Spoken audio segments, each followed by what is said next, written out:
अस्सलाम वालेकुम बिस्मिल्लाहिर्रहमानिर्रहीम students, hope you are doing well. आज की इस वीडियो में मैं आप लोगों के साथ क्लास 11 फिज़िक्स का जो आज एनुअल बोर्ड पेपर हुआ है वो मैं आप लोगों के साथ शेयर करूंगा एमसीक्यूज़ के आंसर्स के साथ, और न्यूमेरिकल्स के जो है मैं फार्मूला और आंसर्स बता दूंगा।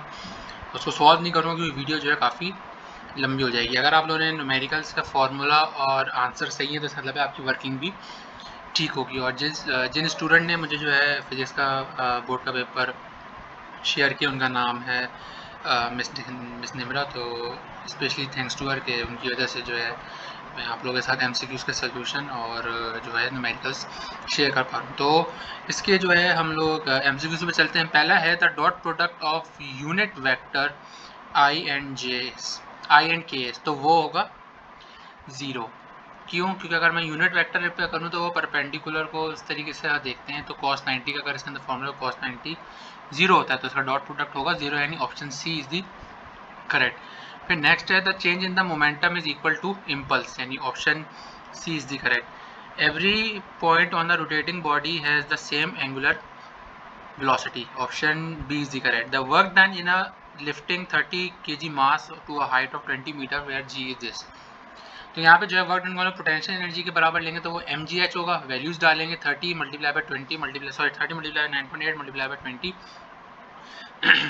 तो इसको जब हम सिंप्लीफाई करेंगे तो आंसर आएगा हमारे पास 5880 जूल्स, यानी option C is correct. Coulomb's force in dielectric medium is less than the vacuum due to electric polarisation.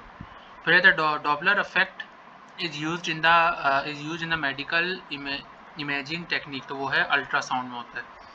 फिर नेक्स्ट हमारे पास है in the charge parallel plate capacitor the electric field between the plates is uniform. ठीक है, फिर इसमें आते हैं नेक्स्ट पे है the electromagnetic waves have the longest wavelength, तो वो होती है रेडियो वेव्स की होती है। तो फिर हम नेक्स्ट पे आते हैं, हमारे पास है the nature of voltage signal generated by microphone is analog होता है स्टूडेंट्स, डिजिटल नहीं होता। एनालॉग इलेक्ट्रिकल सिग्नल जो है वो जनरेट होता है माइक्रोफोन से।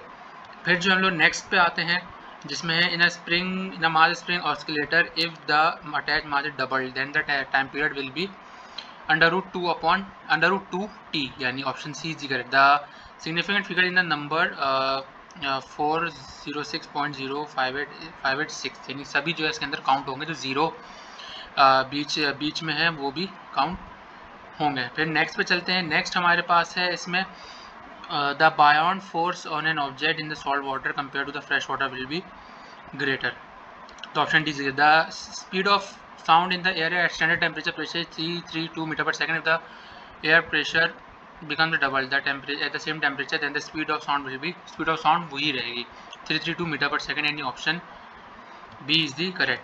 A fluid is flowing through a pipe of variable cross sectional area. The decrease in cross sectional area of the pipe results in increase in velocity. The reciprocal of resistance is conductance, and option A is the correct. The SI unit of electric current is ampere, option B. The light having only a single wavelength lambda is called monochromatic light, तो इसका जो monochromatic है option D is the correct. अच्छा student, यहाँ पे MCQs finish होते हैं। अब यहाँ पे सेक्शन बी पे आते हैं। इसमें जो न्यूमेरिकल्स हैं उसको जो है मैं आप लोगों के साथ डिस्कस कर लेता हूँ, और उसके आंसर भी मैं आपको फॉर्मूला बता देता हूँ और आंसर भी मैं लिख दूंगा कि इसका सिंपलीफाई वैल्यू जानने के बाद ये आंसर आएगा। पहला क्वेश्चन तो हमारे पास है calculate the value of one of the equal two charges the, जो हमारे पास है if they repel the force 0.1 when is situated 50 centimetre above. अच्छा, अब इसमें जो है हमारे पास, अब इन्होंने ये कहा है कि हमारे पास 2 इक्वल चार्जेस है। तो इसमें इक्वल चार्जेस का मतलब क्या है?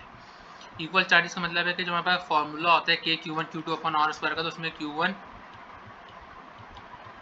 Q2 Q के बराबर होंगे। तो इसके अंदर हम लोग सिंपल जो फॉर्मूला जो लगता है हमारे पास, जो फोर्स का जो होता है हमारे पास, वो लगेगा यहाँ पे F इज इक्वल टू के Q square upon R square, ये हमारे पास लगेगा। इसमें हमें जो बेसिकली निकालना था वो हमें चार्ज निकालना था। तो अब इसके अंदर आपके पास जो है रेडियस की जो यानी जो ग्रेविटेशनल कांस्टेंट की वैल्यू है वो आपको पता होनी चाहिए, वो है 9 × 10⁻⁹ न्यूटन मीटर स्क्वायर पर कूलम, यानी कूलम कांस्टेंट की के की होती है और इसके अंदर एक और चीज़ स्टूडेंट, इसमें आपको जो है रेडियस 50 सेंटीमीटर को आपको जो है मीटर में कन्वर्ट करना है, तो वो 0.5 मीटर हो जाएगा। मैंने इसको जो यहाँ पे कर दिया 100 पे, आप इसको डिवाइड करेंगे तो आपके पास ये आ जाएगा। ठीक है, फिर जो है हम लोग इसको सिंप्लीफाई करेंगे तो हम क्यू स्क्वायर के लिए मैं डायरेक्ट एक्सप्रेशन बता रहे हैं, जो क्यू स्क्वायर की जो रूट लेने से पहले जो मेरे पास वैल्यू आएगी वो आएगी 2.78 10⁻⁻12। तो जब आप इसका रूट लेंगे तो क्यू की जो मेरे पास फाइनल वैल्यू आ जाएगी, हमेशा याद रखिएगा, वो जो है हमारे पास अप्रॉक्सीमेटली 1.67 के अक्रॉस आएगी। 1.67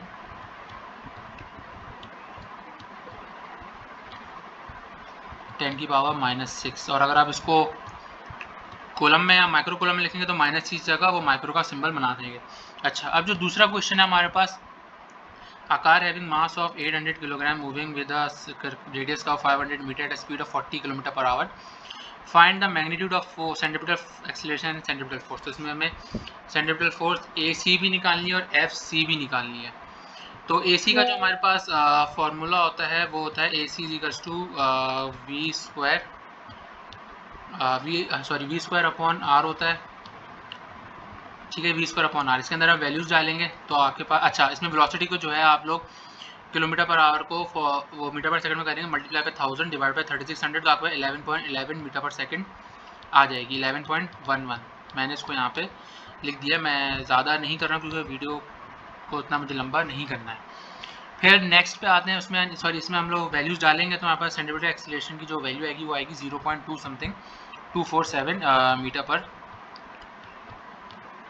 ये आएगी। ठीक है, और अगर सेंटीमीटर फोर्स का होता है वो होता है FC = mv²/r, वो होता है mv²/r,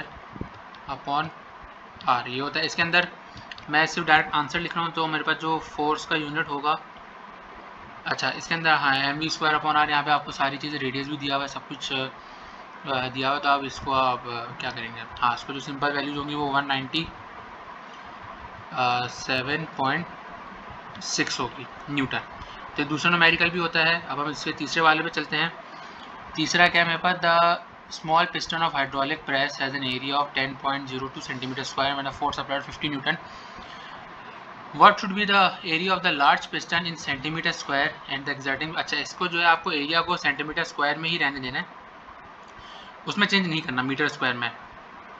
तो सिंपल है, इसमें हम लोग जो हमारे पास जो डेटा है वो हमें एरिया दिया हुआ है, एरिया ऑफ अ स्मॉल दिया हुआ है, और यानी हमें वो अब लार्ज एरिया का हमें निकालना है। तो हमारे पास जो प्रेशर का फॉर्मूला होता है वो P = F/A होता है। तो सिंपल है, अब हमें कुछ नहीं करना, इसके अंदर सारी चीज़ें जो यानी जो हमारे पास यानी जो इसका जो होगा वो P1 = P2 वाला जो फार्मूला यानी वो F लगेगा। तो उसको जब हम सिंप्लीफाई करेंगे तो मेरे पास जो है आंसर, मैं इसका डायरेक्ट ही ले देता हूँ, जो आंसर आएगा मेरे पास 90 न्यूटन जो है इसका मेरे पास आंसर आएगा। फिर है मेरे पास क्वेश्चन नंबर 4 है कि liquid flows through a pipe of a diameter 0.50 in the at a speed of 4.2 metre per second वो रेट फ्लो। अच्छा, जो रेट फ्लो का जो मेरे पास फॉर्मूला होता है वो Q = A.V होता है। तो मैं यहाँ पे लिखता हूँ Q A यानी एरिया इंटू वेलोसिटी। अच्छा, एरिया को हम पाई स्क्वायर में करने के लिए हमें यहाँ पे रेडियस दिया हुआ है, तो पाई के 3.142 होती है, रेडियस इसका स्क्वायर करेंगे। अच्छा, अब ये जो है इसको हम लोग, अच्छा सॉरी, ये हमें डायमीटर दिया हुआ है, सॉरी ये डायमीटर है, तो डायमीटर का हम यानी वो रेडियस होता है, डायमीटर का हाफ होता है। तो इसको मैं जब डिवाइड कर दूंगा 2 से तो मेरे पास यहाँ पे R आ जाएगा, यानी R आ जाएगा 0.25, ये मेरे पास यहाँ पे R आ गया। तो अब एरिया को जो है पाई स्क्वायर में आप ब्रेक कर देंगे, यहाँ पे मैंने यहाँ कर दिया। इसके अंदर आप जो है वैल्यूज़ डालेंगे तो आपके पास जो वैल्यू आएगी Q की वो आएगी 3.93 मीटर क्यूब पर सेकंड। तो इसका जो है आपका ये वाला आंसर इज़ दी करेक्ट, यानी आपको इसमें जो, फिर इसके बाद जो नेक्स्ट है वो इलास्टिक कोलिजन है, इसको आपको डिफाइन करना है। Drive an expression for the energy stored in a capacitor of capacitance C where the potential difference V across the plate. फिर आपको चॉइस में क्वेश्चन है, prove that the following equation dimensionally correct, इसमें आपको dimension prove करना है। फिर number 7 पे आते हैं जो यहाँ पर न्यूमेरिकल है 100 gram bullet is fired with from a 10 kg gun and speed of 1000 metre. What is the speed of recoiling gun? Simple है, यानी इसमें रिकॉइलिंग गन की हमें स्पीड निकालनी है। तो जो हमारे पास, मैं इसके अंदर डायरेक्ट ही आंसर लिख रहा हूँ, आपको पता है कि जो हमारे पास बिफोर कोलिजन और आफ्टर कोलिजन का जो फार्मूला होता है वही यहाँ पे हमारे पास लगेगा। तो जब हम इसको सिंप्लीफाई करेंगे तो मेरे पास जिस रिकॉइलिंग की वैल्यू आएगी वो आएगी v equals to -4 metre per second. वो ऑपोजिट डायरेक्शन में है तो जिस वजह से यहाँ पे माइनस साइन आ रहा है, तो -4 मीटर पर सेकेंड। फिर हमें क्या है, prove that the work done on the by the gravitational moving the bodies around the close path is 0। State Kirchhoff law और what is the period of a simple pendulum and 6 kg mass is oscillating on a 4 metre length strong. तो अच्छा sorry length string. तो simple pendulum का बस क्या formula होता है, T is equal to 2 होता है।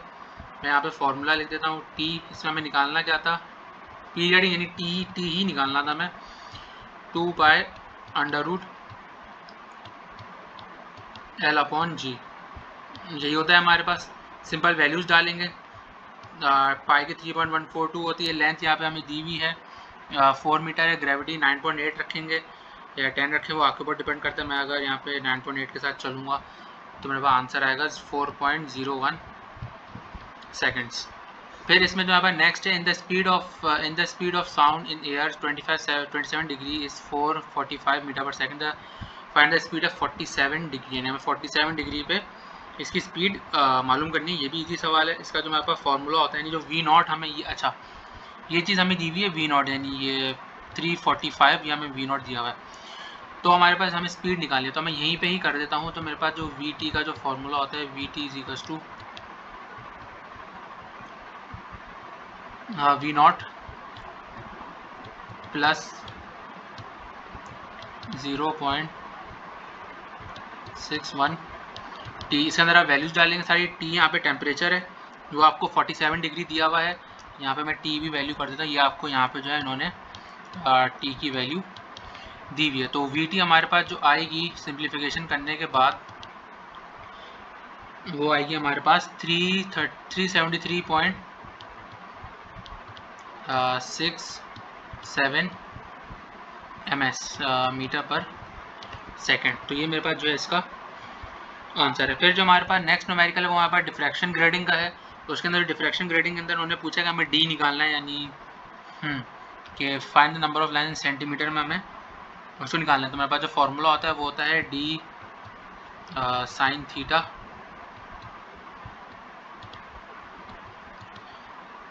Is to N lambda.